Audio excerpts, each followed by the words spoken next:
Paysandu vence Guarani de virada na estreia do técnico Márcio Fernandes. Remo empata com Volta Redonda no Mangueirão lotado e agora vai em busca de um melhor resultado no interior do Rio. É o Nesf chegando para você, segundo Guerra, a partir de agora.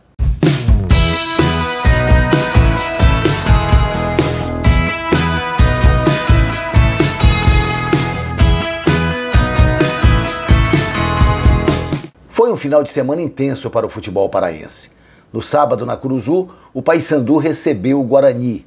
Na estreia do técnico Márcio Fernandes, o Papão foi burocrático e lento no primeiro tempo e foi agudo, insinuante e decisivo na etapa derradeira. A equipe bicolor começou com a surpresa de Casares, confirmado na equipe. Márcio Fernandes colocou Kevin na lateral esquerda, tirando o Brian Borges, e ao optar por Casares, acabou tendo a qualidade técnica do jogador em campo, mas a lentidão, a burocracia também presentes no time do Paysandu. O Paysandu não conseguia ser impositivo e isso acabou provocando mudanças significativas no intervalo de jogo. O Paysandu saiu perdendo com o gol marcado pelo Douglas de cabeça e o Guarani administrou então o primeiro tempo desta forma. O Paysandu não conseguiu furar o bloqueio, nem teve força, inteligência e criatividade suficientes para fazê-lo. No intervalo, Márcio Fernandes fez duas alterações. Colocou em campo Jean Dias e Borazzi e tirou o Casares e também o jogador Ione Gonzalez. O Paysandu foi decisivo nos primeiros 10 minutos e virou a partida. Em duas assistências do Edilson, que havia sido um jogador muito vaiado no primeiro tempo, o Papão resolveu a parada. Primeiro num cruzamento muito forte, a bola passou de todo mundo, mas não passou do Jean Dias, que mandou para o fundo do barbante. Depois, em outro cruzamento, a bola acabou explodindo no rosto do Kevin e indo para o fundo do barbante do goleiro Vladimir. 2-1 para o Paysandu. O Paysandu teve a chance de fazer o terceiro, mas também permitiu ao Guarani em alguns momentos uma chegada mais forte, mais importante. Uma, inclusive, atingiu a trave no chute do Caio Dantas e o Paysandu se safou então. O jogo acabou 2-1 para o Paysandu, teve inclusive uma expulsão do goleiro Vladimir após a partida, que foi reclamar com a arbitragem. Vitória de virada. Depois de 9 jogos, na estreia do técnico Márcio Fernandes, o Papão venceu.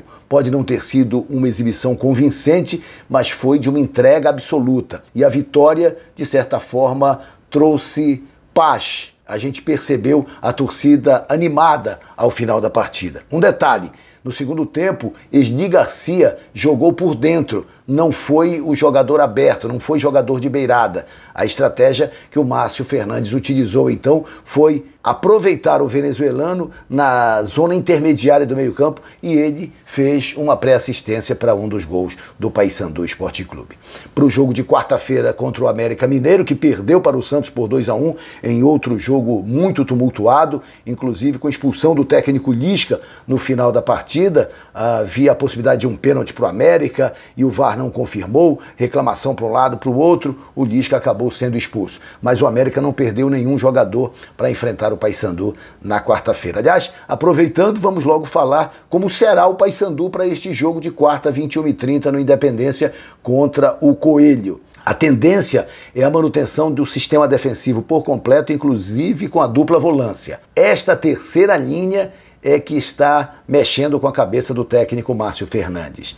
Ele pode manter o Esni Garcia como um jogador centralizado, pode ter Borazzi de um lado, pode ter Jean Dias do outro, ou Ione Gonzalez, enfim, outras alternativas para o jogo. Fica aí a expectativa como é que o Paysandu vai ser armado para este jogo.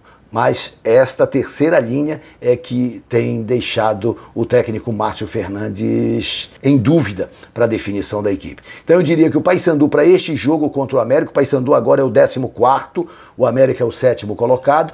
O Paysandu deve jogar com Diogo Silva, Edilson, Quintana, Lucas Maia e Kevin, João Vieira e Leandro Vilela, Borazzi, Esni Garcia e Jean Dias e o Nicolas na frente. Pode o Ione Gonzalez começar? Pode sim, é uma possibilidade também. E tem o Netinho, que cumpriu a suspensão, é uma alternativa, e até o Val Soares, que foi o jogador que ficou na cabeça do Márcio Fernandes, e ele acabou optando pelo Casares, que não deve começar a partida. No domingo, com quase 40 mil pessoas no Mangueirão, Remo e Volta Redonda não saíram do 0 a 0. O Remo começou mal, tenso, nervoso, perdendo bolas. O Volta Redonda criou algumas alternativas. Na reta final do primeiro tempo, o Leão foi mais intenso, mais vertical e espremeu a equipe do interior do Rio, mas não conseguiu marcar. A principal chance do primeiro tempo foi um presente que deram para o Ítalo e ele acabou definindo de forma equivocada. No segundo tempo, o Remo foi o dono do jogo.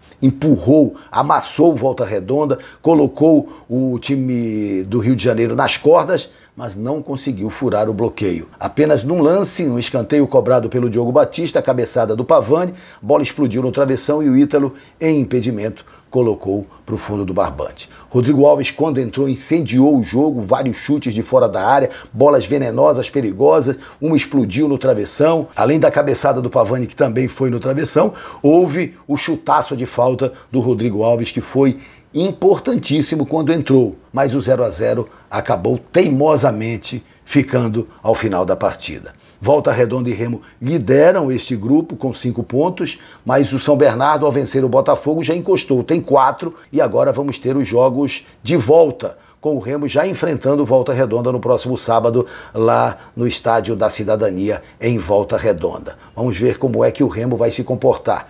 Sávio fez falta sim, Bruno Bispo não foi bem, João Afonso entrou e também não rendeu o suficiente, e fica a expectativa, será que o Sávio vai se recuperar para jogar no sábado? É um grande ponto de interrogação. E no ataque, fica o Ítalo ou o Remo começa sem um centroavante fixo, colocando mobilidade e movimentação no setor ofensivo, com o Pedro Vitor de um lado e o Rodrigo Alves do outro? Ainda há tempo, é agora o momento de avaliar o jogo, de digerir o resultado que não foi o esperado, mas o Remo continua na zona de classificação, continua neste momento com o acesso encaminhado para a Série B do ano que vem. A torcida fez a sua parte, empurrou o time, agora o Remo teve algumas dificuldades, algumas tomadas de decisão equivocadas, e isso deixa essa tensão para o jogo do próximo final de semana